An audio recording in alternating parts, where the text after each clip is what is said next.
Assalamualaikum warahmatullahi wabarakatuh. Ada yang bertanya, Pak Ustadz, bagaimana panjenengan bisa menghadapi kepedihan hidup?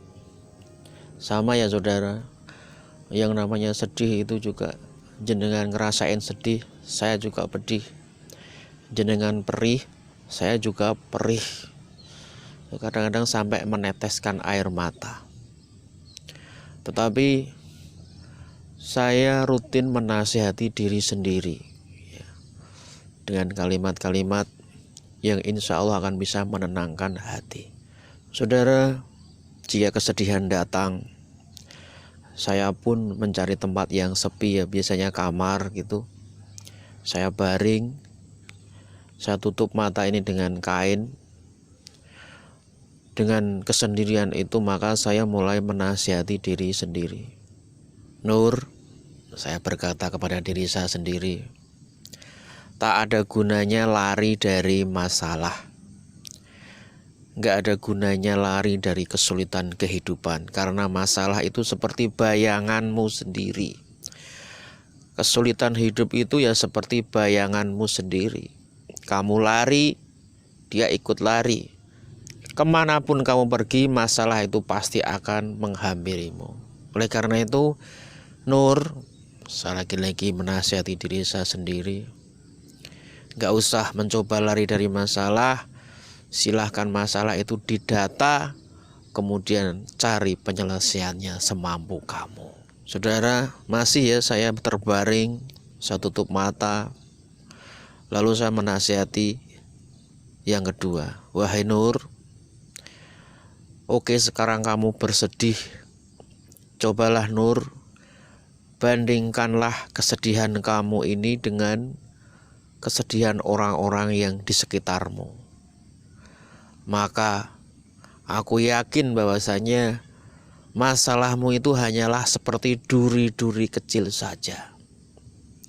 Tuh lihat Mbah Fulan, beliau sakit batuk bertahun-tahun enggak juga sembuh, sedangkan dirimu sehat.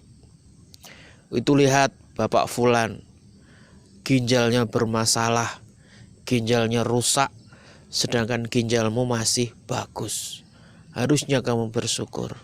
Nur, tuh lihat anak si Fulan, masih kecil tetapi sudah gak punya bapak, gak punya ibu, sedangkan kamu masih. Itulah kebahagiaan, itulah kekayaan, mohon disyukuri. Nasihat kepada jiwa saya sendiri ini lumayan. Yang kedua lumayan, bisa menenangkan hati, bertahap demi bertahap. Saudara, gak sampai cukup di situ, saya menasihati lagi dengan nasihat yang ketiga untuk diri saya. Nur, tolong deh, kalau lagi sedih seperti ini jangan mengurung diri di kamar. Tolong kamu keluar rumah, lihat yang hijau-hijau, lihat pemandangan, lihat gunung, lihat laut, lihat alam. Itulah ayat-ayat Allah yang terbentang. Mengurung diri di kamar itu, Nur, bukanlah alam semesta. Kamar itu bukan alam semesta. Ayo kita keluar. Jadi efektif saudara menasihati diri sendiri. Akhirnya saya keluar, jalan, lihat alam, dan alhamdulillah hasilnya ada. Silahkan dipraktekkan. Saudara, lagi-lagi saya masih terbaring, saya tutup mata ini dengan kain.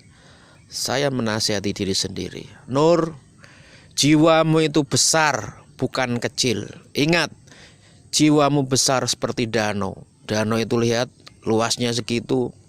Dikasih garam 1 genggam, 2 genggam, airnya tetap tawar. Itu melambangkan bahwasanya jiwamu itu besar.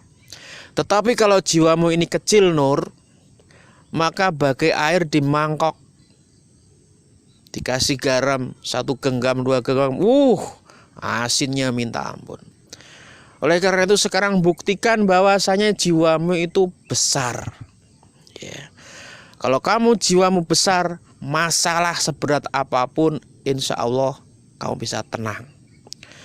Tetapi kalau jiwamu kecil, masalah dikit KO, masalah 2 dikit KO, masalah 3 dikit stres, gila hingga sampai bunuh diri. Nauzubillahi min dzalik. Saudara, dengan kalimat jiwa yang besar ini, alhamdulillah hati mulai tenang. Mungkin Anda bertanya, Pak, bagaimana supaya jiwa kita besar? Salah satu caranya yaitu dengan memasukkan dada ini dimasuki dengan ilmu yang banyak. Ilmu Islam, ilmu tentang kerumah tanggaan, ilmu tentang Al-Quran dan lain sebagainya. Silakan dipelajari sehingga nanti dada ini semakin terisi banyak ilmu. Hati ini terisi banyak ilmu. Itulah yang akan menjadikan jiwa kita besar. Jiwa ini luas karena isinya penuh dengan ilmu-ilmu yang bermanfaat. Alhamdulillah. Saya pun lagi-lagi menasihati diri saya sendiri, saudara. Saya berkata, Nur, jika kamu terus bersedih dan bersedih berlarut, maka itu seperti kamu digigit 1000 nyamuk. Nyamuk-nyamuk itu akan memberikan sakit. Nyamuk-nyamuk itu akan menyedot energimu. Jadi Nur, jika kamu larut dalam kesedihan, maka energimu habis dan kamu bisa sakit. Siapa yang salah? Dirimu sendiri. Siapa yang enggak oke? Dirimu sendiri. Makanya tenang, tenang, dan tenang. Alhamdulillah saudara, nasihat ini bisa menenangkan hati saya. Kembali tenang, tenang. Saudara, saya pun menasihati diri saya sendiri lagi. Nur, ketahuilah bahwasanya di dalam tubuh semua orang itu ada sel kanker. Dan sel itu memang tidak diberi makan oleh tubuh. Tetapi jika kamu terus-menerus bersedih, jika kamu terus-menerus larut dalam kesedihan, itu bisa mengacaukan metabolisme tubuhmu. Bisa jadi nanti sel kanker itu diberi makan oleh metabolisme tubuhmu karena stres, kacau. Dan inilah yang menjadikan penderitaan demi penderitaan akan kamu panen. Jadi sekarang kamu bisa menyelesaikan kesedihan atau tidak, kamu bisa tenang atau tidak, nasibmu besok tergantung dari sekarang. Kamu bisa menyelesaikan masalahmu atau tidak. Cukup berlarut-larut dalam kesedihan, tenang. Saatnya kamu menyerahkan semuanya ini kepada Allah Subhanahu wa Ta'ala. Ya alhamdulillah saudara, dengan nasihat itu jiwa saya kembali tenang. The next, silakan simak selanjutnya. Assalamualaikum warahmatullahi wabarakatuh.